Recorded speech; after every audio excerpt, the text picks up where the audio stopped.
Hello and welcome to today's MPUG webinar covering what every PMP needs to know about the new PMI certification requirements. My name is Kyle and I'll be the moderator today. Like all of the MPUG webinars, a recording of this session will be posted to mpug.com shortly after the live presentation, and members can access those recordings at any time.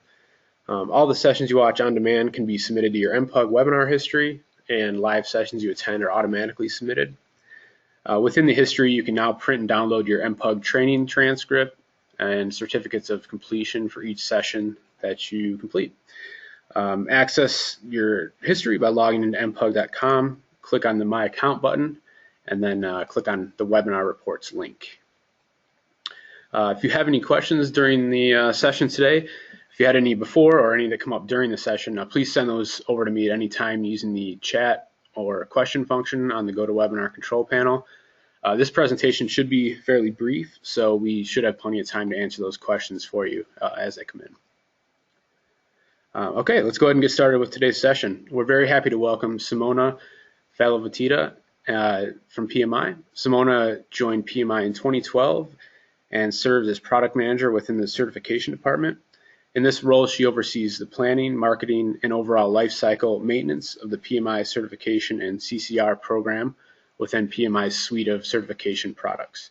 Simona holds a Bachelor of Business Administration from Loyola University in Baltimore and a Master of Business Administration from Drexel University in Philadelphia. So with that said, we'd like to welcome you today, Simona, and I'll go ahead and pass it over to you to get us started with today's session. Thank you. Thanks for having me today, and thanks everyone for taking the time to attend this webinar. And I'll get started. Hopefully you all can see the presentation deck I have up. Yep, it looks good? Yep. All right, wonderful. So I'll be going over an overview of the changes to the CCR program. I'll start with just a general purpose of the CCR program, a quick recap on what the current program looks like, why we're making these changes, and then go into the changes that are actually happening. I'll go over the timeframes for the changes and when everything will occur, some examples about the renewal process, and I'll give a quick preview of the new CCRs system, and with some FAQs, and then we can dive into all the questions that you guys have. So to get started, the purpose of the CCR program, as you're all well aware, the CCR program is a requirement to maintain a certification, but its true intended purpose is also to act as a tool to help and aid professional development. Certification is more than just passing an exam. It's really about continuing to grow and learn and evolve in your profession, and the purpose of the CCR program is to help with doing that. So the main goals are to enhance the ongoing professional development of our certification holders, to encourage and recognize individual learning opportunities, because we know that people all learn in different ways, to offer a standardized mechanism for attaining and recording those professional development activities you're participating in, as well as sustaining the global recognition and value of your certification. So basically, we're just trying to help ensure that you are just as relevant and the information you have is just as relevant as when you obtain the certification to 10, 15, 20 years later after you've obtained the certification. So you're all probably very well familiar with the current CCR program and structure, and here's just an overview of what that looks like. We have the education and giving back sides of the CCR program, and there are specific requirements and limitations around that. We cap the giving back at 45 PDUs for a 60 PDU certification, such as the PMP. And then under this, we have a bunch of subcategories. So category A is PMI REPs, chapters, communities. Category B is activities done outside of those category A providers. Category C is any self-directed learning that you're doing. That, again, also has a restriction of 30 PDUs for the PMP certification. And then with giving back, we've got similar categories, category D, E, and F. So just a recap of what the current program looks like. And what we found in looking at the current program was, yes, absolutely the current CCR program is working, but we really had to ask ourselves, is it doing everything it could be doing to help the profession to grow and evolve, and that's really what brought about a lot of these changes in the CCR program. The profession continues to evolve and it's growing rapidly, but our research is telling us that though there is going to be much more demand for project professionals, organizations are struggling to find individuals that have the right skill set. So that's why we wanted to make some of these changes and focus the CCR program around some of these skills that employers are looking for. And we wanted it to become a better professional development tool. Right now, the current CCR program is solely self-directed. We're not really giving you any guidance in terms of where to focus your professional development activities. So that's an area we thought we could improve on and help. And in general, anything we're trying to do with the CCR program and our certifications, we do it in hopes of increasing the value, relevance, and credibility of you as practitioners who hold these certifications. So a little insight on what some of the research told us that we did around the CCR project to update the CCR program. We asked if it would be useful to provide guidance around the CCR program, and the vast majority, as you can see, did agree that providing some sort of guidance to help facilitate the process of obtaining professional development would be useful. That although we want to maintain flexibility and not be so prescriptive and dictate each and every activity that a person needs to do, that's not our intention, but providing some general insight into what organizations demand of their employers, what certain trends in the industry are going on, that sort of information is useful for you guys as practitioners and certification holders to have. In terms of focusing on the areas that employers find valuable, that also we got the vast majority agreed that it would be valuable to incorporate that into the CCR program, because as practitioners in the field, you want to be relevant to organizations and have the skill set that they're looking for. So finding a way to capture that within the CCR program would be useful. So that's really some of the background insight into, a brief insight into what we did with the research around the CCR program. And in terms of what's actually changing, you can see that here on this next slide. And this provides an overview of the actual changes, and what you probably see from this is that the main change we're making is that we're incorporating the PMI Talent Triangle into the CCR program. And for those of you who are not familiar, the PMI Talent Triangle is a combination of technical project management skills, leadership skills, and business and strategic management skills. Those are the three areas that our research has told us that employers are looking for their project practitioners to have competency in. So that was just a natural outlet to incorporate into the CCR program. So with these changes, we're shifting some of the PDU number requirements and limitations for certain areas. So taking, for example, a 60 PDU certification like the PMP, in the new program, there's going to be a minimum requirement that 35 PDUs must be earned in education. So with that being said, that will decrease the number of PDUs that can be earned in giving back to the profession. That's being decreased to 25. So our research told us that, employers, organizations, they really, though PMI certainly values giving back to the profession, volunteering, 40% of your PDUs can still be earned that way, but there needs to be a more dedicated focus on continuing education and the education component. So that's why we've set the new minimum threshold at 35 PDUs in education. And with those 35 PDUs, at least 8 need to be earned in areas related to technical project management, 8 for leadership, and 8 for business and strategic management. The remaining 11 to reach that minimum 35 can be earned across any of those 3 areas. So at the end of the day, you might end up with 15 technical PDUs, 20 leadership PDUs, so on and so forth. The 8 is just the minimum threshold for each of those areas of the talent triangle. Another important thing to note here is that education is, or giving back, sorry, is an optional category in terms of how to earn PDUs. It's not a requirement. So somebody could earn all 60 of their PDUs in education. That's fine. But the main change in terms of the new program and the structure is more emphasis on the education side. We're incorporating the talent triangle into the education component. For giving back, we've decreased the number of PDUs that can be earned in this area. And with that decrease, there's also the category of working as a professional. Currently, that's set at 15 PDUs per 3-year cycle. That'll be moving to 8 PDUs per 3-year cycle. So those are the main structural changes of the CCR program. What's important to keep in mind is that all the activities you're currently doing to earn PDUs, that's going to remain the same. It's really just how you classify these PDUs and the areas we want you to focus on that are changing. So if you obtain most of your PDUs through an REP, you can continue to do that.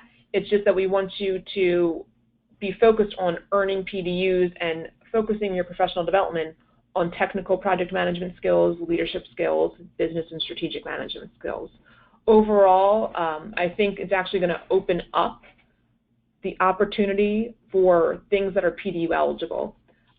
If you're functioning in a particular organization and your organization is having a meeting, a professional development course that maybe typically didn't apply to as a PDU, that could be a potential PDU now if it's relevant to you understanding your organization, your industry better. That makes you a better project manager if you can understand the strategy, the context, the business environment you're working in, and connecting your project to it. So let me go to the next slide. What these changes mean to you. Overall, we're really just trying to provide more guidance in your professional development and help to facilitate that professional development process to align it to employer-demanded skill areas of technical project management, leadership, and business and strategy. And we're trying to increase the credibility and value of the certification so that it's just as important and valued at 5 years in as it was when you first earned it, when you first passed the PMP exam. So the timeline for these changes, the new CCR program launches on December 1st, 2015. That's when we'll migrate over to the new system. The new program will be live, but we are transitioning people into this program based on the expiration date of their certification. So come December, it's not everyone that's going to be into this new program immediately. Certainly from a system perspective, everyone will see the new CCRs system. But in terms of these new requirements, we're transitioning people over based on their certification expiration date to make the process a little easier for people. So how it'll work is people who have an expiration date before December 1st, 2017, so basically an expiration between December 1st, 2015 and November 30th, 2017. Those are really people who are in their second and third year of their current cycle. They'll continue to operate under the requirements of the current CCR program. So for example, they'll still be bound or could have 45 PDUs in giving back. They won't need to meet the new requirements of a minimum of 8 people, minimum of 8 leadership, minimum of 8 business and strategic management in order to renew this current cycle. Based on some analysis and research we've done, we find that most people in their second or third year of their cycle have already earned a good number of PDUs. So we didn't want to make it too difficult and cumbersome for them to transition into this new program and work through all the PDUs that they've already earned. So for that reason, they'll continue to operate under the current CCR requirements that we have right now. Once they renew and they're in their next cycle, then they'll be bound to the new CCR requirements that I just laid out. The only thing that'll be a little bit different for this first group of people is basically after December 1st, if you enter any new education PDUs, you'll just need to classify them to one of the areas of the talent triangle. So you can still earn your PDUs through any activities you want, but any education PDUs, you would just need to say whether the course or activity was relevant to technical, project management, to leadership, or to business and strategy. So that's the first group of people. The second group of people is those with a certification expiration date that is on or after December 1st, 2017.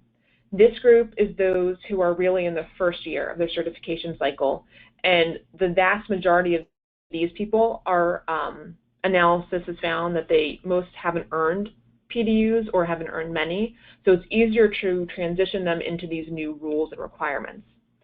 So starting in December 1st, 2015, when the new program goes live, people with expirations after December 1st, 2017 will be bound to all these new CCR requirements. So they will need to earn a minimum of 8 PDUs in technical project management, 8 PDUs in leadership, 8 PDUs in business and strategy. They will have the limitation on the giving back at 25 PDUs. And they will also need to categorize any existing or any new education PDUs according to the talent triangle.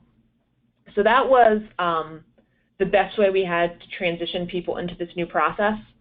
We absolutely know and understand that there's going to be some people who fall into that second bucket who are in their first year of the certification cycle and they've already earned 60 PDUs. We will be entirely flexible with people and handle these exceptions as we need to. Our goal is we're not going to make people earn over the 60 PDU requirement that they need to. If there is some sort of exception, we'll handle that, and we won't make people earn an additional number of PDUs in order to meet these new requirements. That's not our intention at all, to make this a difficult transition process. We'll be flexible with working with people and moving them into the new program.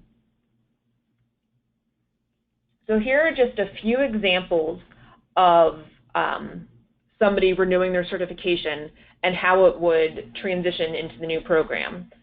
So here we have John Doe. His PMP expires in June 2016. That would put him in that first bucket with expirations before December 2017. So before we launch next month, he had already earned 40 PDUs, 10 were in education, 30 were in giving back.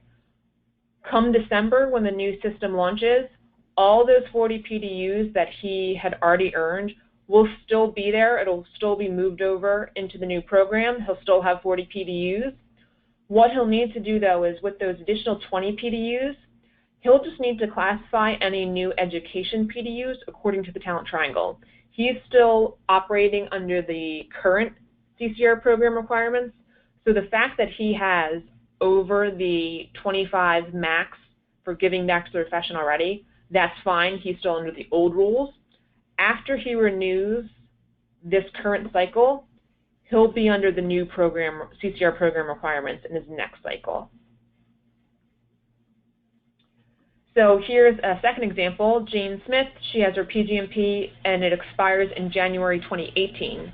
This is that second group where she will be bound to the new CCR program requirements.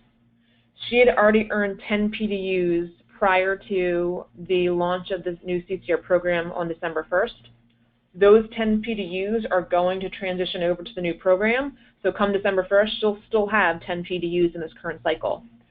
What she'll need to do with those 50 additional PDUs that she needs to earn in order to renew, she will need to have the minimum of 35 PDUs in education, of which a minimum of 8 need to be in technical, 8 in leadership, 8 in business and strategy. So she will be bound to the new requirements moving forward. But the main message here is that any PDUs you've already earned will carry over and you'll see them in the new system. And certainly I encourage everyone, if you have earned PDUs recently but you just haven't entered them, and it would be useful to enter them prior to December 1st. It'll just make the transition process a little bit easier for you. And when you log in, you'll see those PDUs that you've already earned in the system. To help explain this further, I've got some visuals of the new CCRs system to give you some insight on what the actual system will look like. So when you log in December, after we officially launched the program on December 1st, we've completely redesigned the CCRs system to make it more user-friendly, make it an easier tool to utilize. We did get feedback that the current system was a little bit cumbersome, it can be confusing, not the easiest to use, so we wanted to resolve that with this project. So when you log in December, here's what you'll see. We've got a new dashboard that will provide you the number of PDUs that you've earned, what you still need to earn in order to renew, the status of your certification, the days you have to earn the PDUs before your expiration. And then we also have information in regards to your requirements.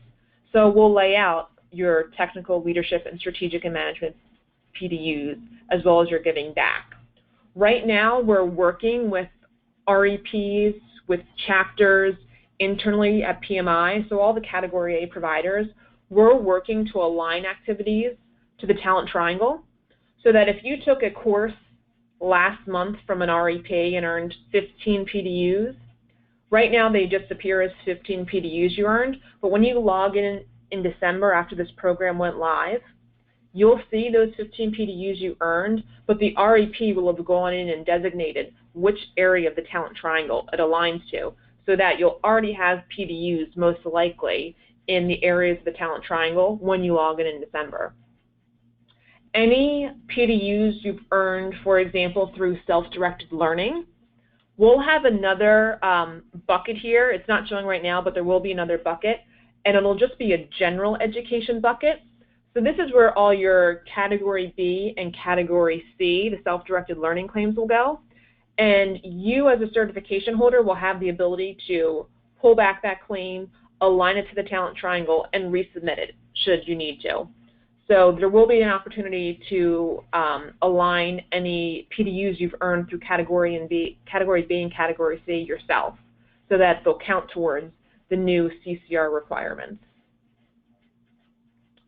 Another important thing to note about the new CCR program, the CCRs system, is that we're doing away with Category A, Category B, Category C.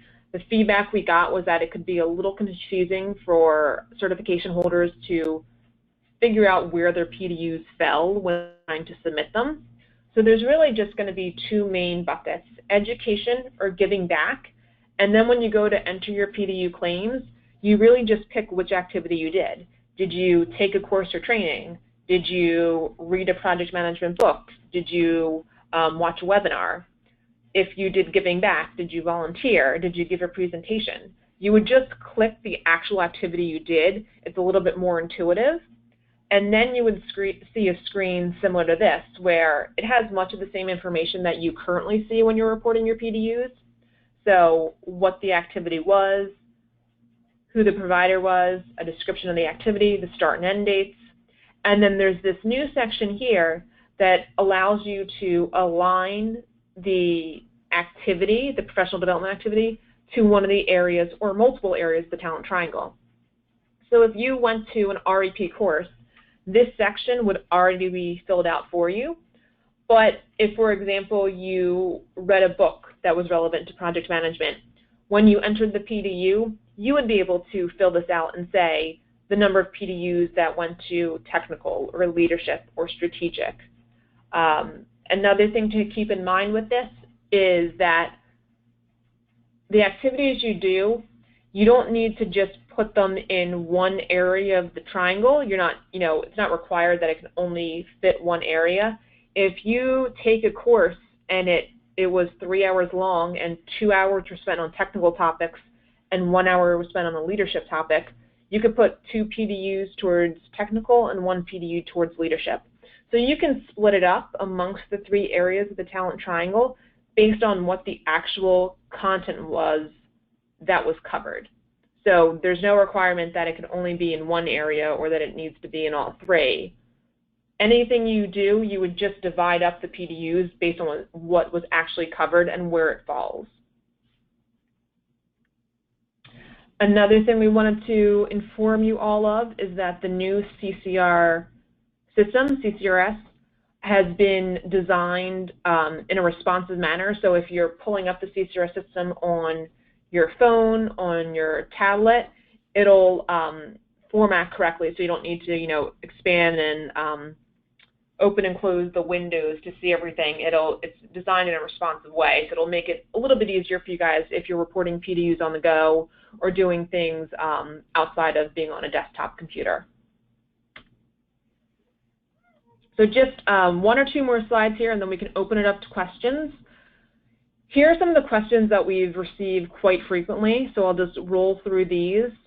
Are giving back PDUs required?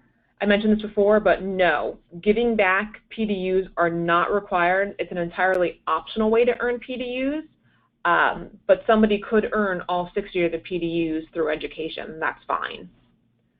Will I need to classify my existing PDUs to the Talent Triangle? I mentioned we're working with REPs, chapters, projectmanagement.com, internally here at PMI, to do the alignment of activities now, so that when you log in after we launch on December 1st, you'll see your existing PDU claims aligned to the Talent Triangle areas. If it's coming from Category A, you should see it aligned.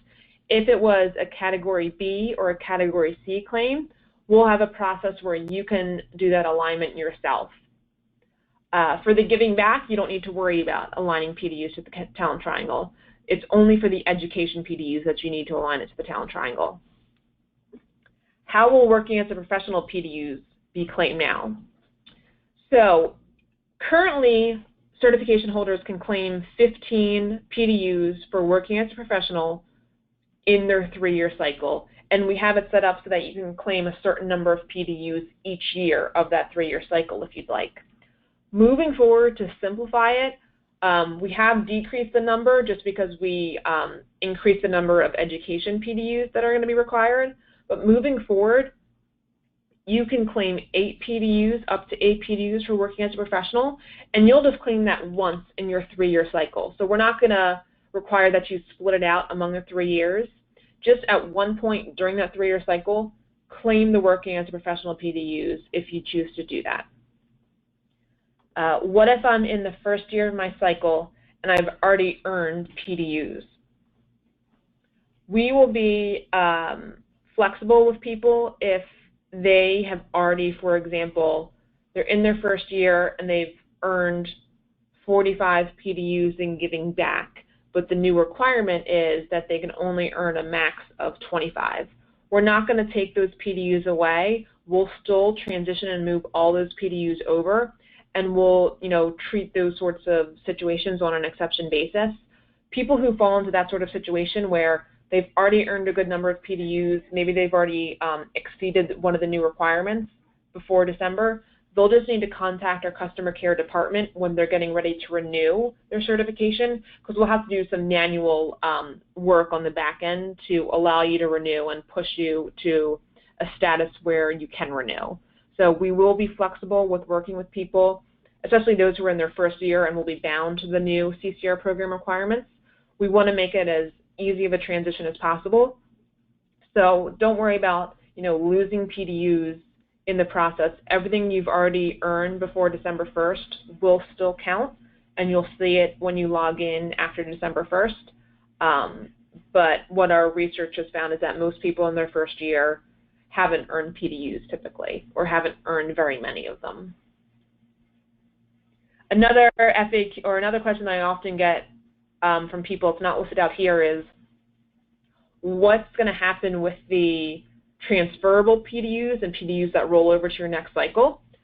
That will still function as it does today in the current program. So people can, if people have earned their 60 PDUs, if they earn anything over 60 PDUs in that 3rd year of their cycle, they can carry up to 20 of those PDUs over into their next cycle. So that will still function that way in the new program. That's another question I've gotten quite frequently. So don't worry, the transferring of PDUs will still work as it does today. Hopefully you guys have been getting the emails and communications we've been sending out about the CCR program updates. I definitely encourage you to visit the website we have on the CCR changes. The URL is up here on the page. We've got a bunch of resources and information out there. We've got webinars that help to explain, why these updates have been made. more explanation around the talent triangle areas. We've got some infographics, some research, so a lot of information is out there and available. I definitely encourage you to check out the site if you haven't already. And as I've been saying, if there's issues with your particular situation, once we're in the new program, reach out to customer care, and we'll be happy to work through those. So that does it for my presentation and the slides, and I can open it up for questions. I'm sure you guys have a few. Thanks, Simona. Yeah, we do have a few questions that have come in. If anybody has any additional, feel free to chat those over to us now. And I think you touched on a few of these, but maybe just elaborate a little more. First one we have here is from Ron. Will we continue to be able to take PMP ACP PDUs and get credit for my PMP for those as well? Yes. So if you have multiple certifications, you'll still be able to, all the PDUs you earn will always count back towards your PMP certification. PMP we kind of think of as this, it's the umbrella, the overarching certification, and everything will count back towards that. So if you take a course that's specific to Agile, you can count those PDUs for your ACP, as well as they'll also count, and the system will prompt you to do that they'll also count towards your PMP certification. And any sort of courses or activities you're taking, this is another important thing that I neglected to mention, so thank you for bringing it up, is if you have multiple certifications, any leadership or any strategic PDUs you earn will be applied across all of your certifications. So leadership and strategic PDUs count for all certifications. Just because those topic areas are much broader and they're more relevant to you as a person, the technical PDUs will vary since these are really specific to the domain area. So for example, if you were taking an Agile course, you could count those PDUs towards your ACP and towards your PMP, but if the Agile course didn't touch on portfolio management and you have a PFMP, you couldn't count those towards your PFMP certification. And I went back to this screen here because what you'll see is in the new CCR system is if you have multiple certifications, this area here where it shows your certifications, it would have those certifications listed. So if you had the ACP and the PMP, this box would have both the ACP and PMP listed, and then any values you enter in leadership would automatically populate for all the certifications you hold. Same thing with strategic. It's only the technical that will vary by certification, and that's really just dependent on the course that you took and what the specific topic was that was covered. Okay, great. Thank you. We did have a few questions that came in on, I guess, classifying or reclassifying your existing PDUs. I think one of your slides mentioned that would be there would be details to follow on that if you had to read. Yeah. Okay. And then for the other question that came in on that topic was, will the REPs be classifying, sessions based on topic, or will you be on your own to classify those on your own when you submit them?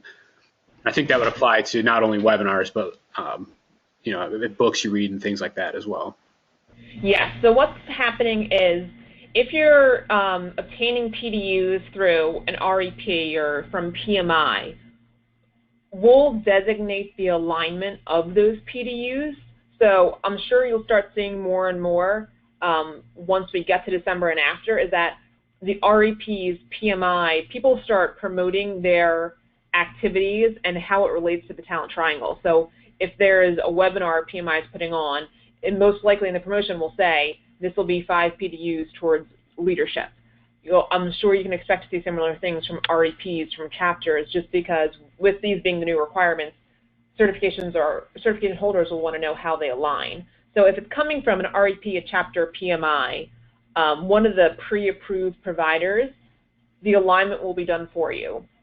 If it's something that's more self-directed and being done on your own or being done by a provider who isn't approved by PMI, then you'll be able to dictate what the alignment is when you're filling out the PDU claim itself. So if you read a book, when you're entering that PDU claim, you would just inform us on which area of the talent triangle it relates to.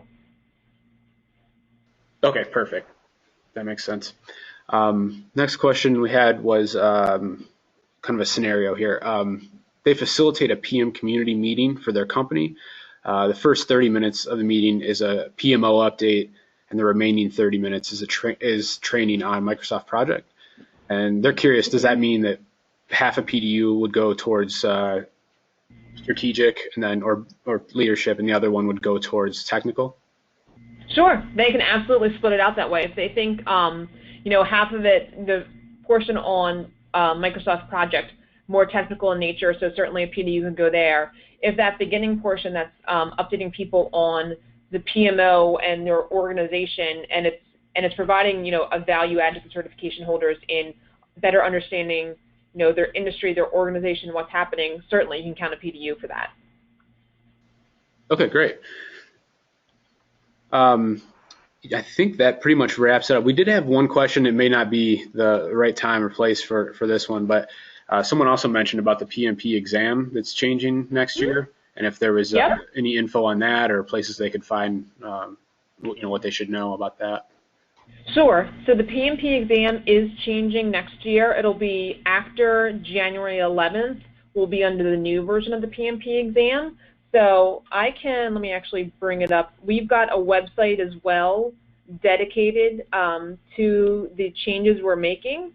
And you can find that website. So if you go to the PMI website and under certifications, if you go to PMP, and then click this box here where we mention that the exam is being updated, we've created a separate site around the PMP exam change. And here you'll be able to see all the information you need. So we've got, you know, the dates listed here. We've spelled out, you know, which specific tasks have been added compared to the prior version of the exam. We've done a webinar here explaining some of the main changes. We also have on the site a link to the new exam content outline. And the exam content outline is really the blueprint we use in developing the PMP exam. So this is what you can use as a resource to really dig into and understand exactly what's going to be on the new exam itself. So it's got all the domains and tasks that are included in the new exam. And like I said, on this page here, we highlight those that were specifically added new with this version. So I would encourage you to go to this website. You can access it by just going to pmi.org and then go to the PMP page, and you can get to the website. But overall, it's I think there were 8 new tasks that we've added to the new exam, and that's driving the majority of the changes to the exam. So when people, you know, take the exam after January 11th, it's not going to look or feel drastically different than what it does right now.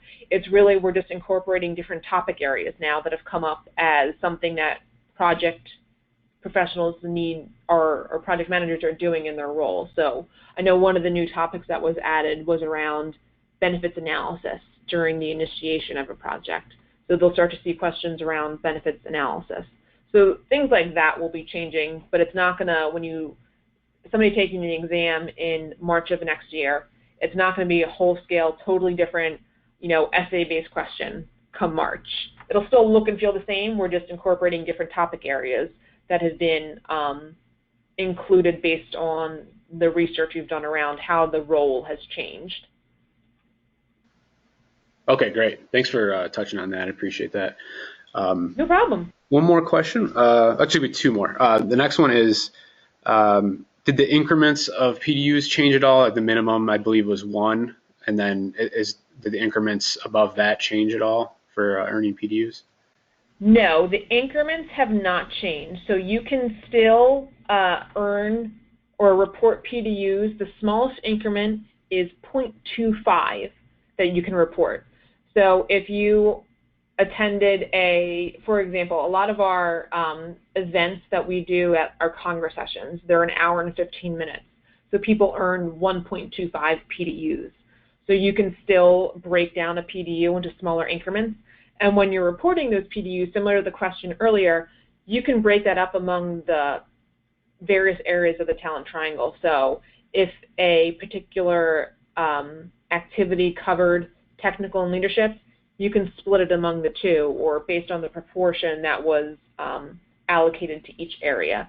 You can have it all in technical, all in leadership, all in strategy, that's fine. Whatever, way aligns to what the actual content covers, you can, designate the PDUs that way. Okay, great.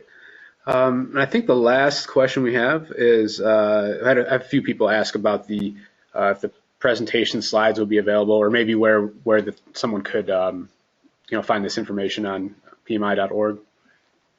Sure. So this presentation, we've done a similar one. Let me just scroll to this URL here. So like I said, we've created this web page specific to the CCR changes.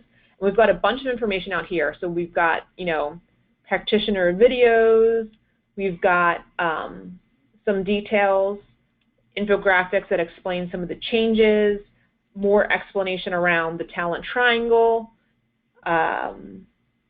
We also have the important dates to keep in mind that I mentioned here, FAQs, and the other thing is on this training tab, we have pre-recorded webinars.